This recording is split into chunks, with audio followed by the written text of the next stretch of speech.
Hey, Nathen, welcome to the podcast. Excited to have you on. I'm Ganesh. I'm one of the co-founders and CTO at Cortex, an AI-powered developer portal helping you achieve engineering excellence. You want to give us a quick introduction of who you are and what you do? Yeah, sure. Hey, Ganesh, it's super exciting to be on the podcast with you, and it's great to see you again. And hello, everyone. My name is Nathen Harvey. I work at Google Cloud, and I run a program called DORA. You might know DORA. It's a research program that looks into how do technology-driven teams and organizations improve. Our tagline is, we want to help you get better at getting better.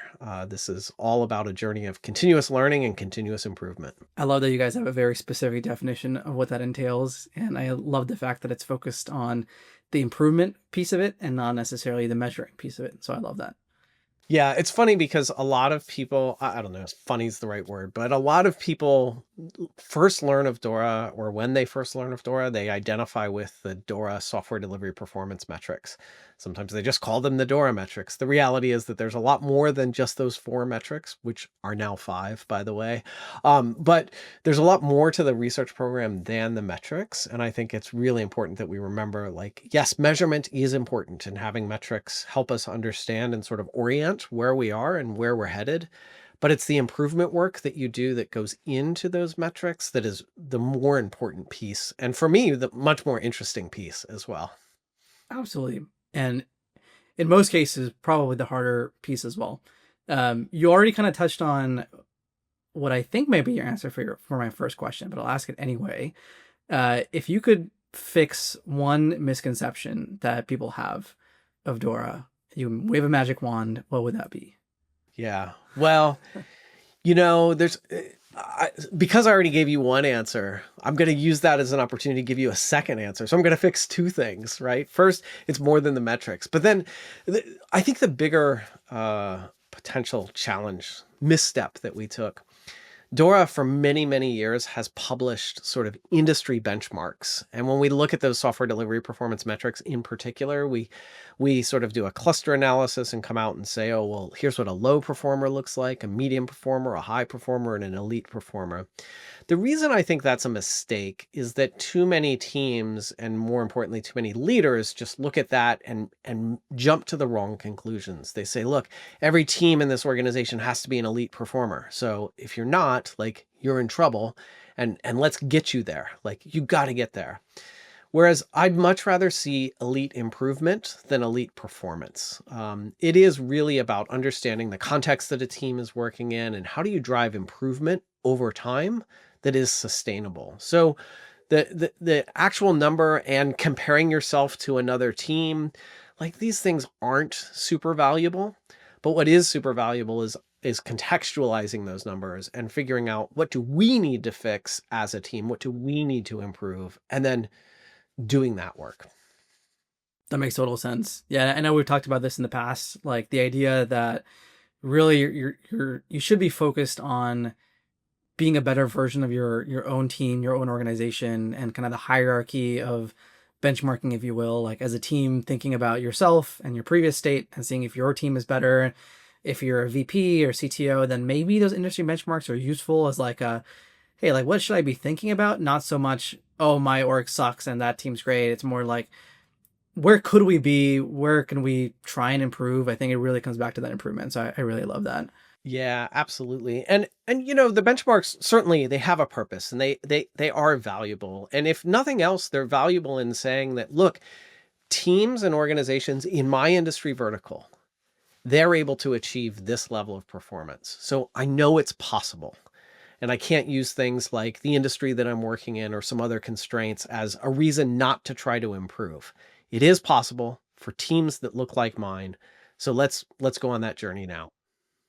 Yeah, it's kind of like the art of the possible. And we held our conference recently, IDPCon in New York. And I think one of my takeaways was exactly that. Like, people were really interested in learning what other people in their own kind of industry type orgs were doing. Like, for example, we did a panel on developer experience in media. We did another one about kind of the platform engineering self-serve ideas, but specifically in regulated industries. And the thing that we took away from that was people who also worked in those industries were very interested, because I think people have the same pain. And so they look at that and they say, well, if they're able to do this kind of thing, then we should be able to do that kind of thing too. So I think that is really interesting. when we talk about improvement, obviously you guys released the latest report with a focus on AI, and I'm sure everyone has been very excited about.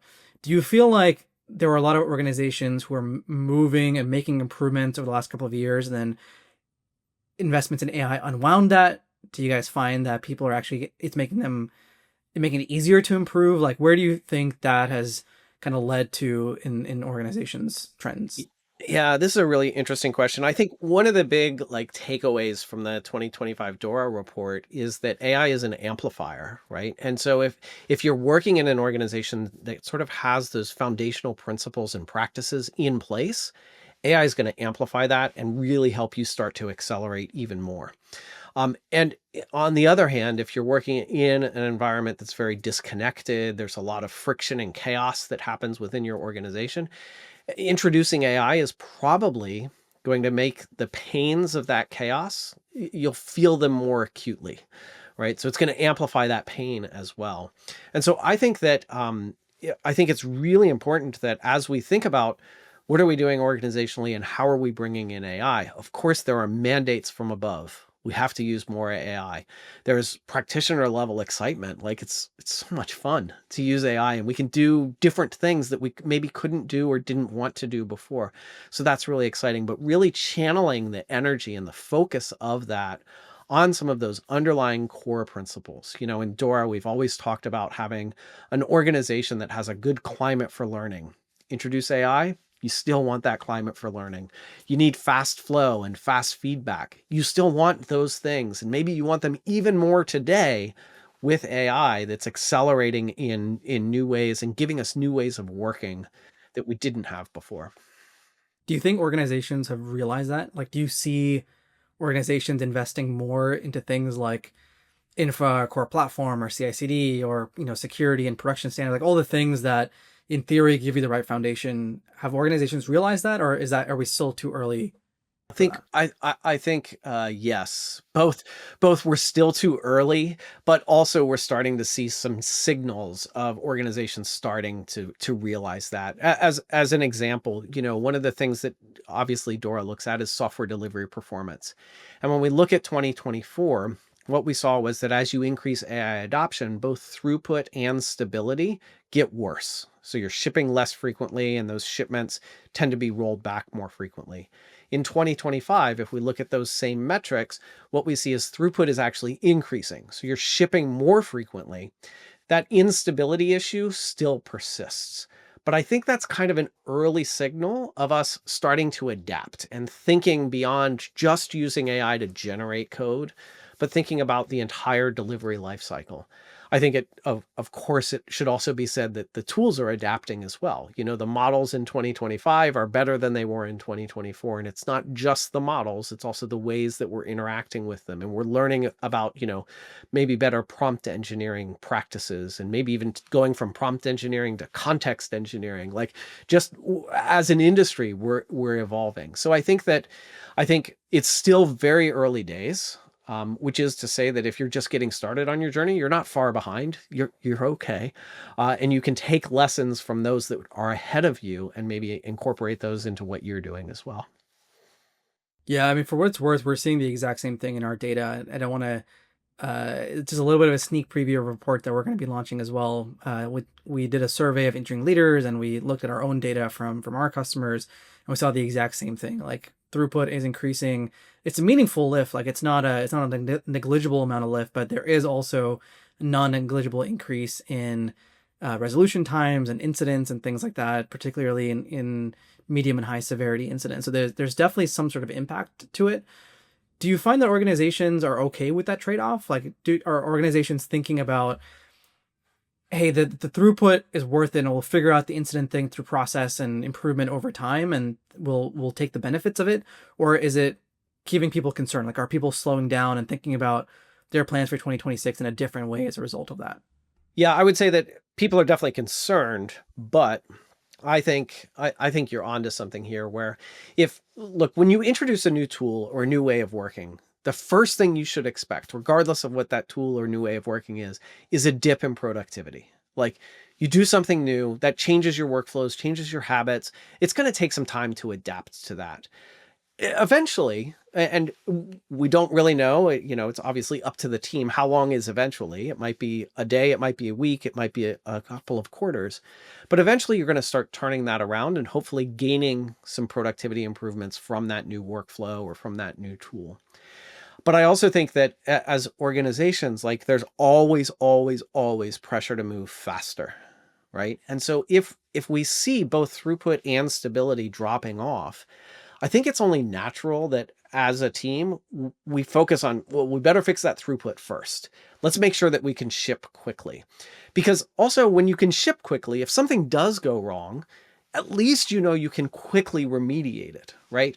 And so maybe fixing throughput first and then going back to like shore up your stability and your feedback cycles and so forth, I think that makes a lot of sense. And it's something that we'll just kind of naturally do.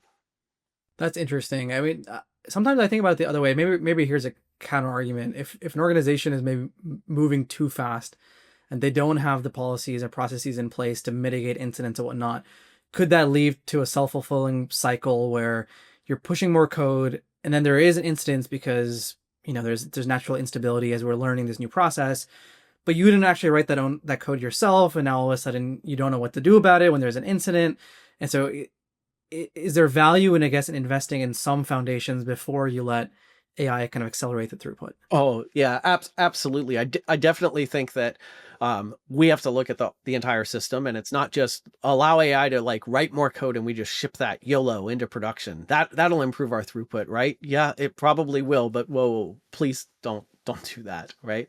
So I think this is also why it's one of the things that we look into in our research is like what capabilities and conditions go along with AI adoption to really drive performance. And when it comes to this, like we found things like working in small batches is a really powerful way to amplify the effects of AI. So yes, AI can write code a lot faster for you, but we shouldn't give up on those foundational principles of things like working in small batches. Let's ship small changes to production. Maybe with AI, we can ship twice as many small changes. And because they're small, they're easier to roll back or to reason about if something goes wrong. It sounds a little bit like the things we were saying were good 3 years ago are still good. Yes. Yes, I would definitely agree with that. In fact, I would say that, some of the things that we've learned over time, like they're durable. They are foundational principles for a reason. And those are things that we should be investing in at least as much, if not more, now that we have AI that's come along. And really, the biggest visible impact from AI is you can generate a whole lot more code in much less time. So how are you going to manage all of that change? You go back to those foundational principles that we've been talking about and improving over the past decades with software engineering. That's exactly what we're seeing in our customers that are adopting AI successfully as well. I think it's an increased emphasis on the foundations, because the way I think about it is, like you said, if coding assistants are really good at writing code, so much of our time as engineering leaders is spent thinking about that problem, like how do we write more code and increase the throughput and all that stuff, and like coding assistants are helping us do that naturally in a much easier way. So if that's the case, then I can spend more time thinking about the foundations in order to accelerate the throughput. And so for most of the human spent time, it's almost like a higher bang for your buck spending that time on the foundations, everything from building resilient systems and thinking about things like unit testing and monitoring and SLOs and all that kind of stuff, like very basic fundamental principles that we cared about. Those things make it easier for us to adopt AI in a more meaningful way. Yeah, and to get more out of the AI that we are adopting, which is, I think, super important. And one of the things that I think is really important here is well worth the investment is going through an activity like value stream mapping to really understand what are all of the steps, all of the handoffs, all of the people and processes involved in getting a change from an idea all the way through to a customer saying thank you. Let's map out that entire process, make sure we understand it collectively, and then we can identify areas where we want to improve. Because every time I run a value stream mapping exercise with a team, 100% of the time, there are crazy aha moments. There's friction that's identified. There's duplicative work that's identified. There are steps that are happening in that process that simply don't need to happen. We don't even need to think about automating them. We can just get rid of those steps. Like they're not adding any value. They're not helping us in any way. Let's just stop doing that. And having a to stop list is way better than a to-do list, I would say. Do you have any examples you can share of a value stream mapping that you've done recently where people have found kind of obvious things like that, where it's, hey, we should just chop this whole thing, or there's obvious room for improvement? I mean, the one that always sticks with me, it kind of haunts my dreams, honestly. There was an organization that I was working with, and like many organizations, they have a bunch of teams that touch the code as it makes its way into production.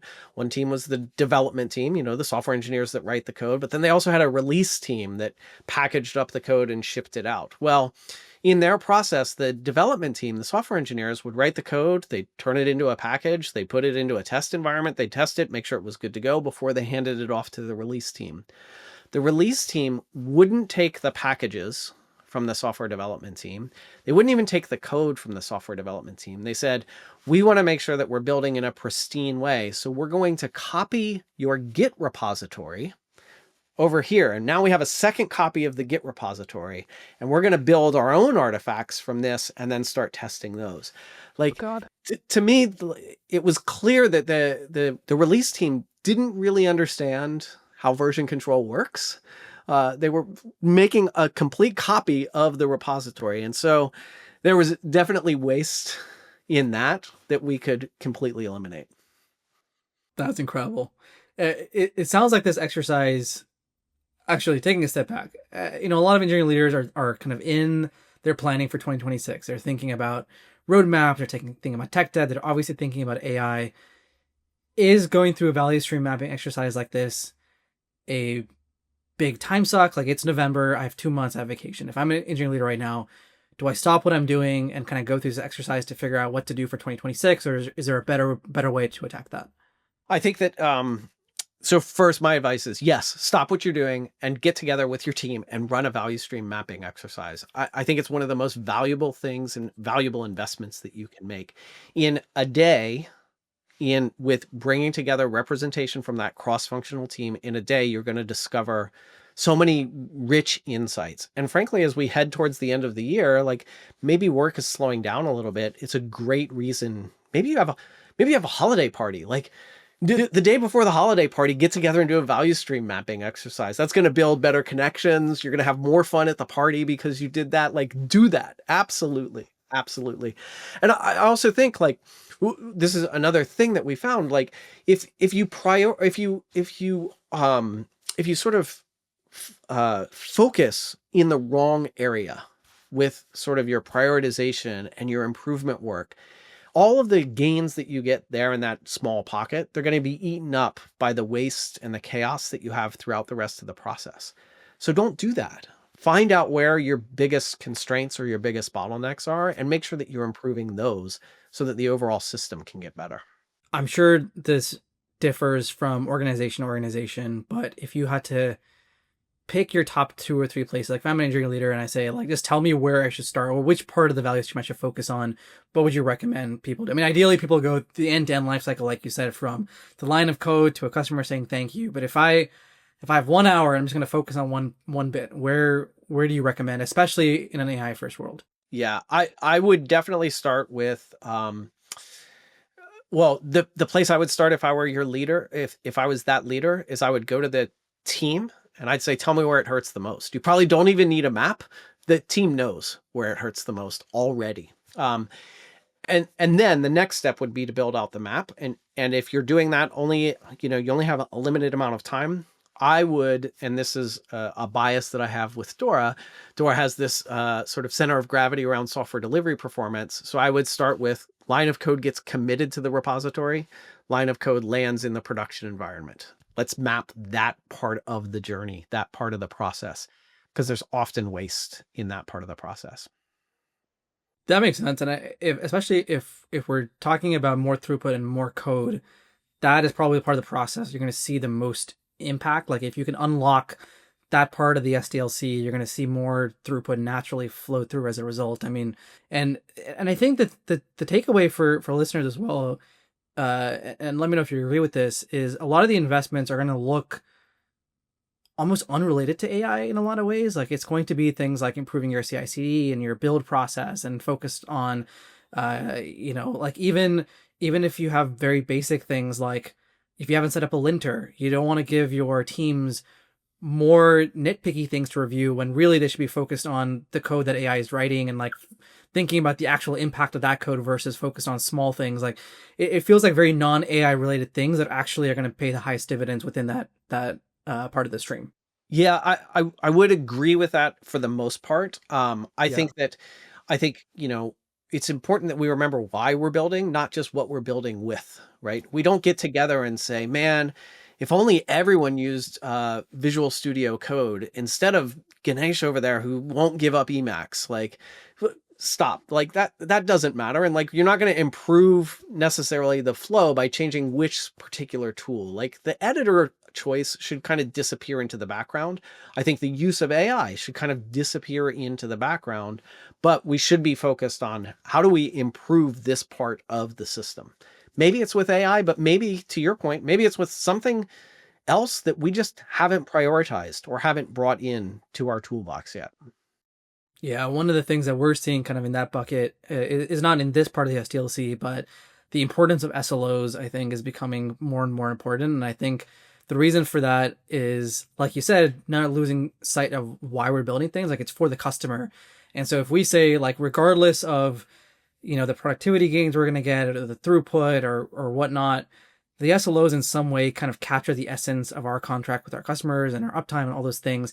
And so if we can get better about defining, hey, here's what we're going to hold ourselves to, the idea that SLOs give you a point to say, okay, we're going to pause and go back and focus on tech debt or the things that are leading to this. It feels more important than ever that you have those kind of guardrails that tell you to, like, hey, it's time to slow down. Because I think a lot of the times people are really focused on, how do we speed up? How do we speed up? Now, the importance of things telling us slow down is becoming more and more important than ever before. Yeah, absolutely. And agreeing on sort of what I call the consequences of overspending your error budget in advance, like in a time where it's not, oh my gosh, everything has gone terrible, we got to fix this right now. No, we have to agree to what are we going to do when we do violate those SLOs? How are we going to respond? And let's come up with a pact, like an agreement. And then when we do overextend our SLOs or we miss those SLOs, and let's be clear, like, we will miss our SLOs. It's just part of how work happens, right? But we agree that we're going to hold steadfast to that pact, to that agreement of how are we going to change in order to recover that SLO that we lost, right? To get back to a good working state, whether that's shifting some of our capacity, instead of from building new features to building better feedback mechanisms or slowing down releases, whatever you agreed to, stick to that agreement. And this is also why it's important that it can't just be, say, the SRE team or the software engineering team that writes those SLOs and comes up with the consequences of the error budget. We have to do this collectively as an organization. So product has to be involved in those conversations. Exactly, because it implicitly captures the impact on the customer. So we can sit here and talk all day long about the productivity improvements or instability or whatnot. And, like, when we say instability, really what we mean is some sort of thing that is causing an issue to customers or some downstream thing. And so having SLOs that capture that and tell us, hey, it's time to slow down, I think is important for exactly those reasons. The other thing about SLOs that I think is so important that oftentimes gets glossed over is that it helps you sort of level set the right level of reliability. An SLO doesn't say 100% available, 100% fast all the time. No, we use SLOs to figure out, like, what's the acceptable level of reliability that keeps a typical customer, happy enough that they keep coming back and keep using the service. And that's very different than striving for 5 nines across every measure that you have. These are two very different things. We have to take that user-centric focus and give them just enough reliability. That's a perfectly good goal. And I think a lot of that comes back to the fact that people don't internalize that the point of burning down your error budget is it's like a pause. Like if we're not meeting that SLO, we have pre-agreed that we're going to do X, Y, and Z to get us back to a healthy state.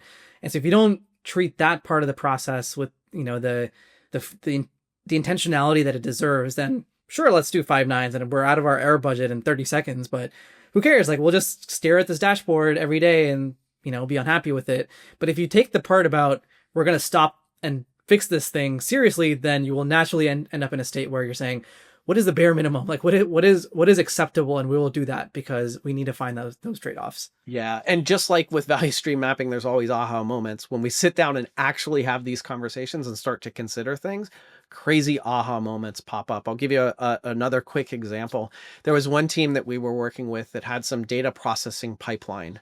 And we said, all right, well, what's the SLO for getting all of that data? Like it was a batch process. Like how fast does it have to be? Well, it's got to be done within 2 hours. Okay.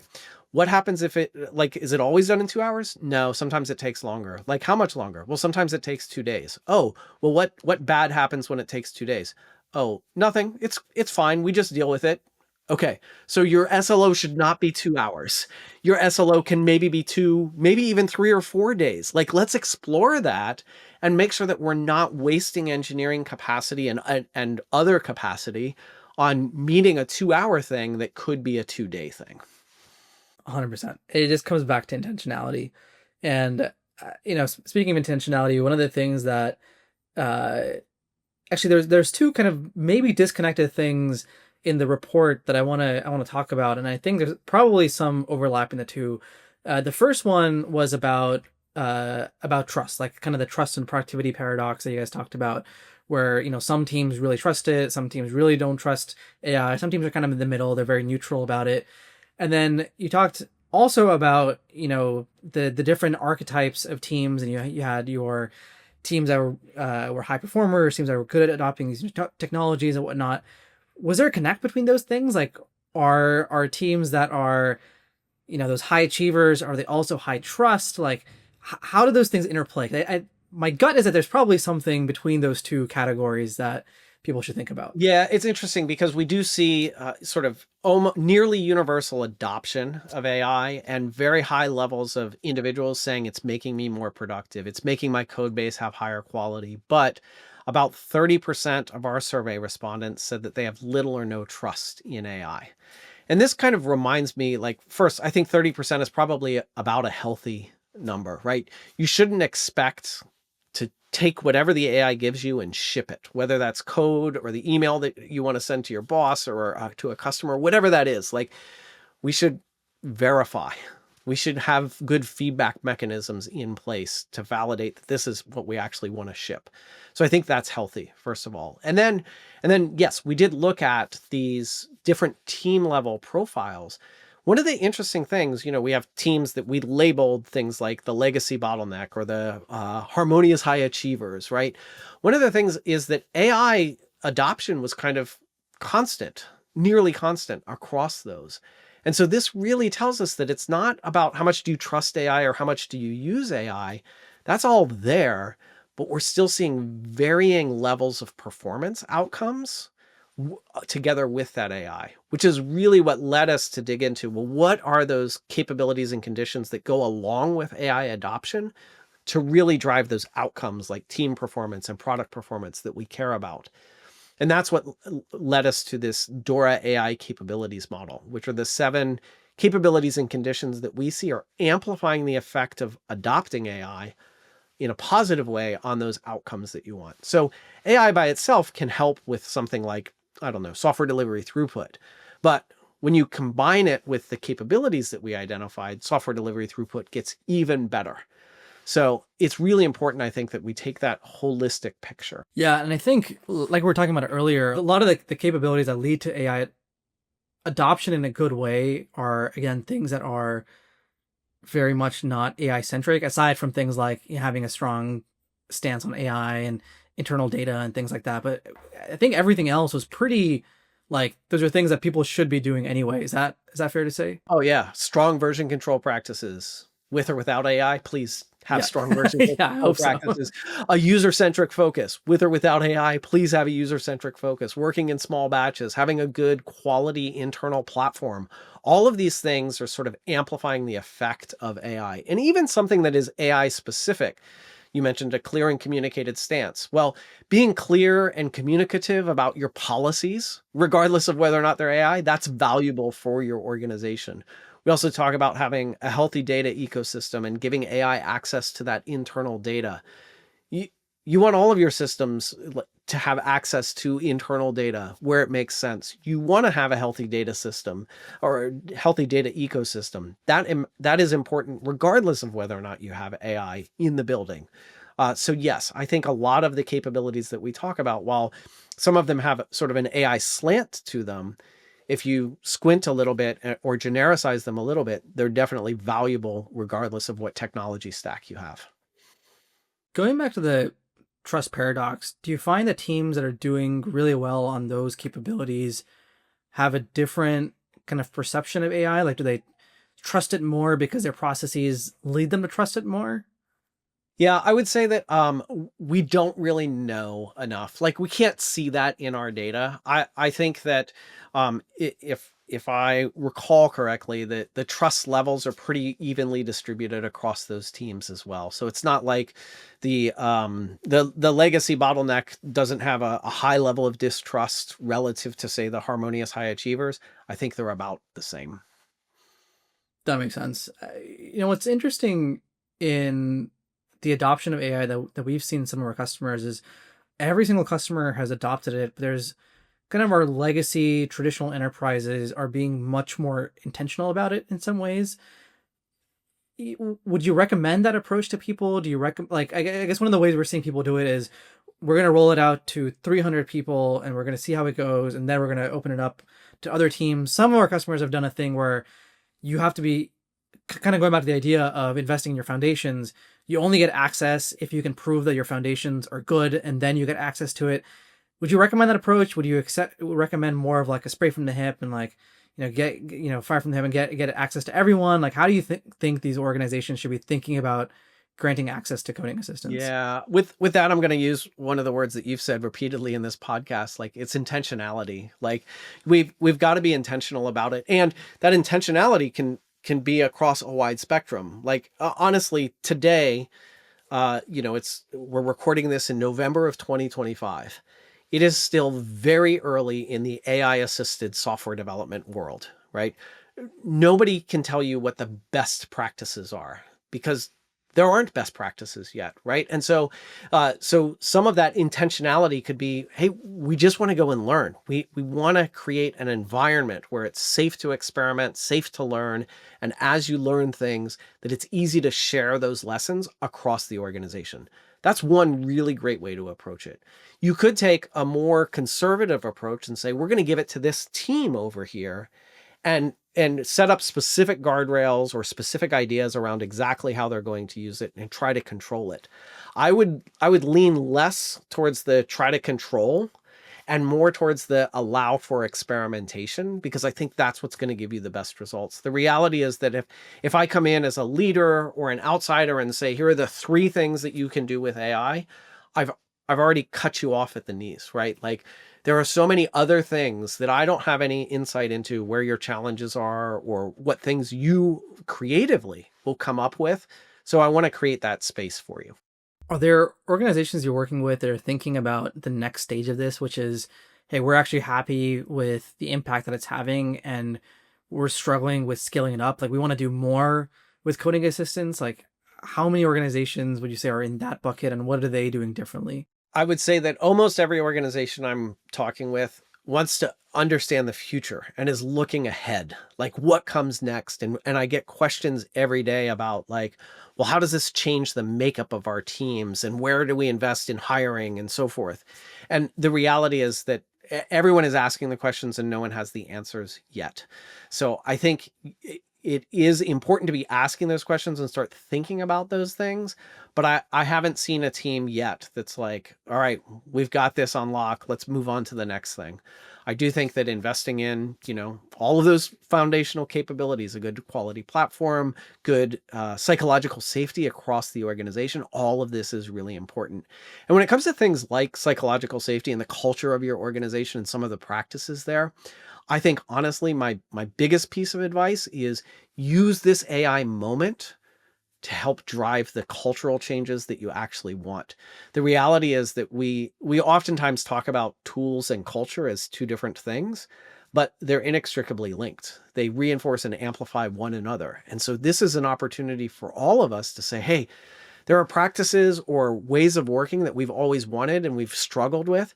Let's use AI as the excuse for why we have to go start doing those things. Like, let's use AI as the reason why we have to collaborate more. Let's use AI as the reason why we do more pair programming or more test-first programming. Let's use AI as the reason why we do better documentation. All of these things are going to pay off, and they're going to help change the culture of your organization, hopefully for the better. I love that. I wish we had touched on this in the beginning of the podcast, because I could probably talk. We should record a whole episode just on tools and culture, because I think that's a topic in and of itself, which I love.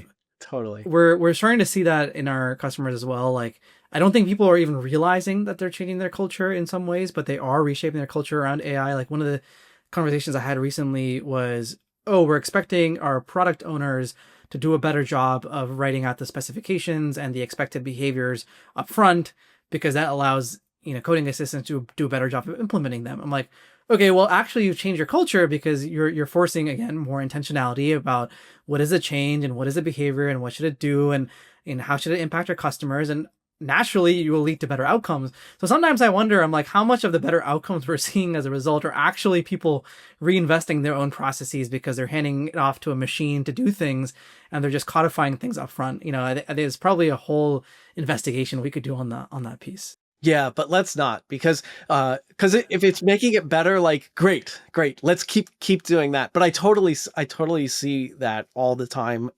I was just talking with a friend the other day, like, a lot of senior engineers are starting to go down like the agentic path and are writing like Claude MD files or Gemini.md files that explicitly state, like, this is my way of working.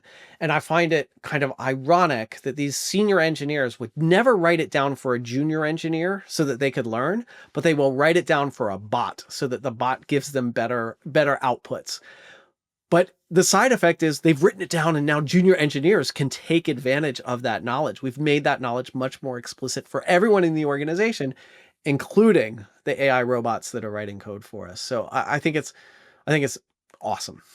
There's so many versions of that I've seen, like the number of comments where it's like, hey, we should do a better job of documenting things. Hey, I took a stab at documenting this really complicated file because now our AI can do things about it. Or, hey, we should write more tests in this part of the code base because, if AI is writing more code, it'll be easier for us to ship changes there. I'm like, we're going back to the basics, guys. Like, this is stuff we should have been doing all along. But you know what? If this is what, pushes people to make those changes, I'm all for it. Because like you said, it kind of goes back to the initial thing about, do you focus on throughput first? Do you focus on the foundations first? It's almost like a chicken or the egg. Most people will probably end up doing both. I think the really interesting thing that we're starting to see is this new category of folks who have done pretty well on the foundations and even driving adoption of AI. And now they're thinking about, how do we make the most of our AI tools? So it's like, okay, well, we know that the best repos are the ones with those agent instruction MD files. We know that the ones that are using automated code review tools, at least as a first pass, or like doing better, whatever those things are. And so we're kind of going back to the same concept of, well, we need to standardize the way we do things across all of our repos and like specifically for these agents, but it kind of goes back to the same old process all over again. So that's been an interesting development in organizations that are more mature with AI coding assistants. Yeah. And it's, again, that's something that DORA has researched over the years as well. Like, how do you spread knowledge through an organization? And that, like, the quick TLDR is create communities of practice, not centers of excellence. Like, you want to create a place where information and ideas can flow organically throughout your organization. And a center of excellence oftentimes becomes this sort of group that sits up on a high tower and is disconnected from the work. So don't do that. Create the communities of practice that allow that knowledge to spread throughout the organization. Yeah, and there's so many versions of that. I mean, I think about like platform engineering teams, like the ones that work really closely with their SRE and security counterparts are generally more successful than the ones that work in a silo and so on. So there's so many different things to think about there. I think we're coming up on time. My last question for you is: do you have any hot takes that are ruminating that maybe you want to share with our listeners about AI and the state of it in 2026? For sure. I guess my hot take, because DORA, and I always get asked, like, what are the right metrics for us to think about with AI? Please stop measuring lines of code accepted or lines of code generated by AI. Like, all that, or at least understand that all that's measuring is usage of the tool. It measures nothing beyond that. And so, I do wonder, though, if we go back to, as you introduced a new IDE to your team, did you ask which of my IDEs allows my developers to write more code? Is it Visual Studio Code? Is it IntelliJ? Or is it Vim? Like, which one of these developers is the most productive? We never ask that question. Stop asking it about AI. I love that. There's so many people talking about that. I love that hot take. Well, All right. Thank you so much for being on the podcast. I really enjoyed this conversation. Like I said, we may have to talk in the future about tools and culture. I feel like that's an hour-long episode on its own. Easily. Really appreciate it. All right. Thank you so much. This was a lot of fun.